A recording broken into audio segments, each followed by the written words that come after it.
Hi, this is Josh Bycer from GameWisdom.com. I hope you enjoyed this Game Industry Insight, a look behind the scenes at game development. And be sure to subscribe and you can pitch future video topics.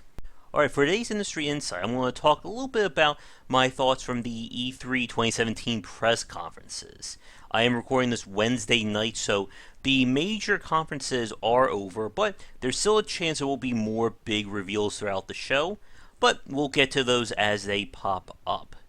So, first off, we had the EA conference, which happened Sunday afternoon, I believe, and not much from this part particularly interests me. I've never been a huge EA fan myself.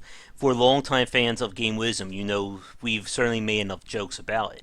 I did really like what I saw with Shadows of War, which is the follow-up to Shadows of Mordor. And I know everyone's been talking about your new chummy, I guess, what is he, an orc or ogre friend who's with you. But I'm really excited to see what they're doing with the Nemesis system. And that, I think, definitely deserves a critical thought at some point, just strictly to talk about how great of a design that was. There were reveals, of course, of the expansion to Battlefield, a new Star Wars Battlefront game, and there was also the reveal of Anthem, which came at the Microsoft press conference the following day. Now, for me, another long time running gag from Game Wisdom is I'm not a big fan of BioWare either. So, unfortunately, they're going to need to show and tell a lot more before I'm getting excited for it.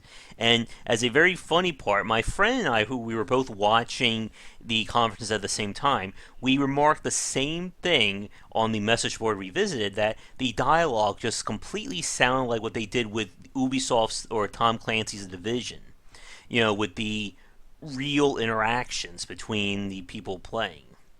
Now, speaking about the Microsoft conference, we also officially got the reveal of the Xbox Scorpio, or should I say the Xbox One or Xbox One X. There we go. So I'm wondering, for you watching this, what did you think of that particular announcement?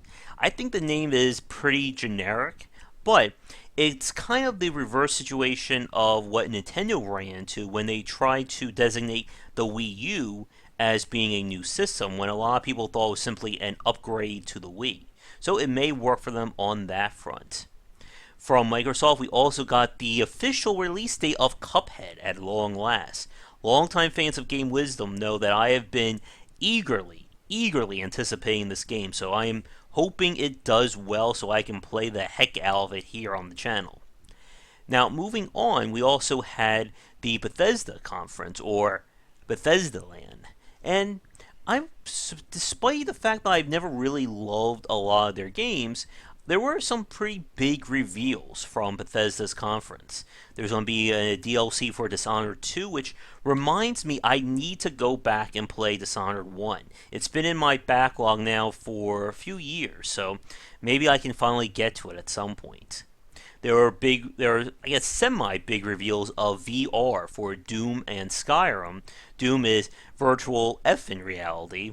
Again, try not to curse here. And of course the Skyrim VR. Now, the big reveals, or the big things that really shocked me coming out of Bethesda conference, was the announcement of 2 sequels to some really great games I enjoyed, Wolfenstein 2 and The Evil Within 2. Wolfenstein was one of my favorite games of the last few years, and really would have held the mantle of, I guess, best improved classic FPS if it wasn't for Doom 2016. And getting a sequel taking place on American soil in the 60s sounds really fascinating. And again, we're going to be fighting Nazis to covers of popular songs, so what's not to like? Now, Evil Within 2, though, now that's the one that's very interesting. And I was talking about this on Twitter. At this point, I don't know if creator and, of course, Resident Evil creator as well, Shinji Mikami, is on board with Evil Within 2 yet. I'm hoping that he is. And while it wasn't one of my all-time favorites, I did enjoy The Evil Within. I can't tell you why I didn't enjoy the story, because if I do, I'm going to ruin the entire plot. So I'm hoping that things will be either improved, or will just end with more crazy things and safe head again. Now, the next conference was Ubisoft's. And Ubisoft had some pretty great reveals. One of which is one of my favorite games from the show, which we'll talk about in a few minutes. But we saw The Crew 2, Just Dance 2. When I did the first take of this, I actually called it Just Cause. But of course, if we have a Just Cause DLC, you can all thank me for that. But the big reveal from the Ubisoft conference was the official reveal of Beyond Good and Evil 2. And this has been something that a lot of people have been waiting for. Creator, as well as the original creator for Rayman, Michel Ancel, was there, and he was crying tears of joy to finally be able to talk about this game. And Beyond Good and Evil, that would definitely warrant a digesting design at some point. I need to figure out where I have copies of it. I think I have one on Steam and GOG somewhere. But we're getting a prequel to that universe, and it's got a lot of people excited. I'm sure a lot of my friends are jumping for joy over that one. Now, other than that from Ubisoft, I'm trying to remember if there was anything, oh my god, amazing or surprising. There's, of course, no mentions of future content for The Division or For Honor, but those are different topics altogether.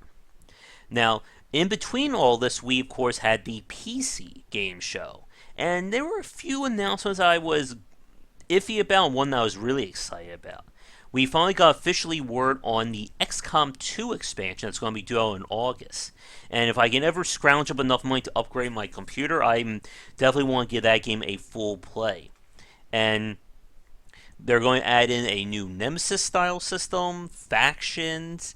I'm kind of in the middle about it, to be honest with you. The reason is I remember what they were trying to do with the first set of DLC for XCOM Enemy Unknown, with having these set elements in it, and those things just don't work, in my opinion, in the XCOM universe. So I'm hoping that we have more unpredictable or variables with the DLC. But again, we still have a few months, so here's hoping. Now, for RTS fans out there, we are getting a HD remake of Age of Empires, which, again, I'm like, yay? Once someone announces Rise of Nations 2 or Age of Empires 4, or in some crazy universe Rise of Legends 2, give me a call for that. Now, moving on, there is, of course, the Devolver E3 presentation, which may not be big on giant game reveals, but it was certainly a show to watch. So if you haven't catched it yet, be sure to tune in, but don't have the kids near you for that one. And then there was, of course, the Sony conference. Sony had basically a grab bag of game reveals from Uncharted 4 DLC, Horizon Zero Dawn, God of War. I'll be honest with you, I don't even know what number we're up to at this point. I want to say 5, but I'm sure you guys watching will probably be correcting me on that one. The big shocker from the Sony side of things would be, of course, the Shadows of the Colossus. I think I may have just butchered that. HD remake, which looks freaking beautiful. And fingers crossed that we'll get an Eco HD remake as well. But yeah, that is certainly one to really keep an eye on. Sony also revealed more information regarding there was PlayStation VR news. There's this little game about a mouse. There's also a very strange game with Elijah Wood, which I think we have to fight Elijah Wood. I think that's the final boss of that game. There was also the big reveal. Oh, before we get to that, the God of War game looks very interesting. It looks like they're actually going to take Kratos in a different direction. But a really big game that I'm excited about for the Sony side is the new Spider-Man game. It sounds like they got Josh Keaton from Spectacular Spider-Man to voice Peter again, and it looks amazing. For those of you who are longtime fans of Game Wisdom, you know that one of my all-time favorite open world games was Spider-Man 2. So getting something similar from Insomniac is really amazing. Another big reveal that's actually multi-platform is Monster Hunter World. And getting Monster Hunter on the PC, it is about damn time. Because I will play the hell out of that one.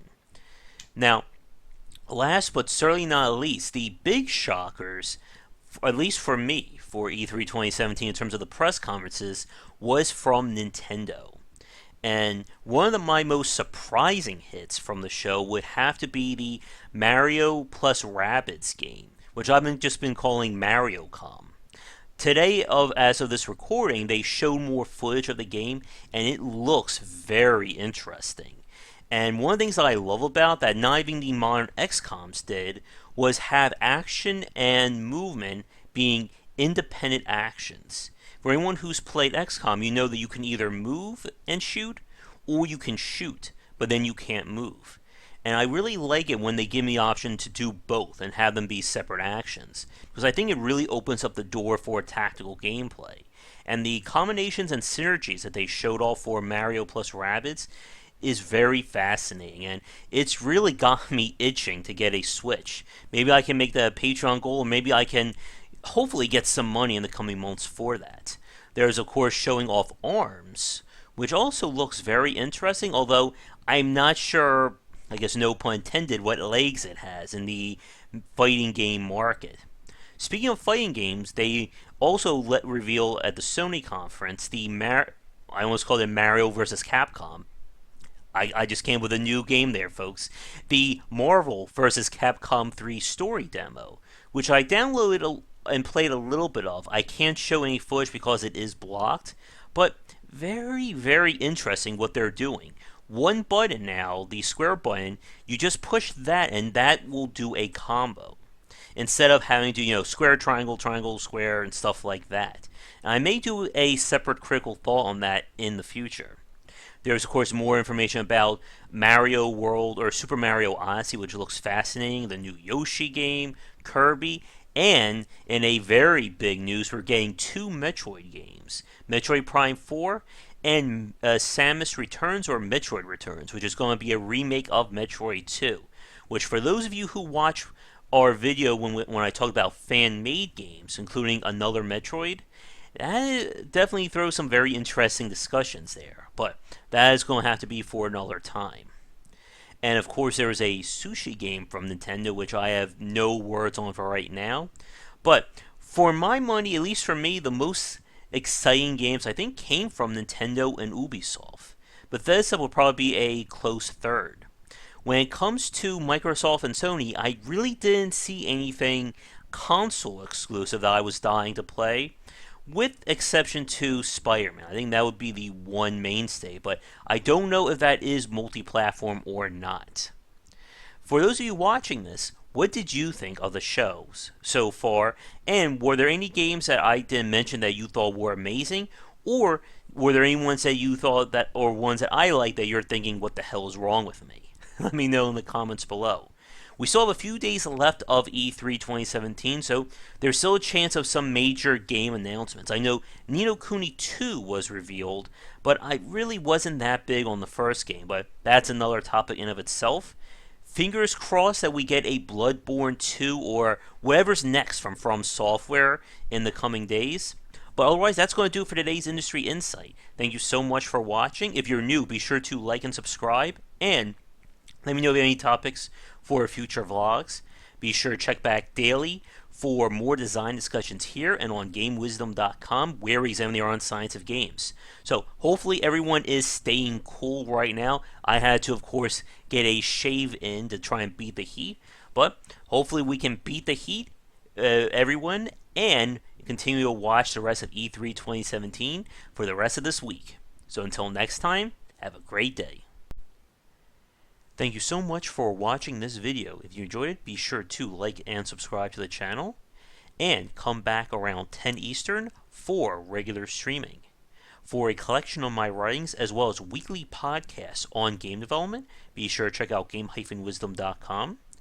Follow me on Twitter at GWBycer for updates throughout the day. And to help support everything that I do, you can find me on Patreon under GWBycer or Game Wisdom. Your donations can help to keep things running, and we hit some goals, it will mean more content for everyone to enjoy. So, thanks again for watching, and be sure to come back for daily discussions on game design on the Game Wisdom channel.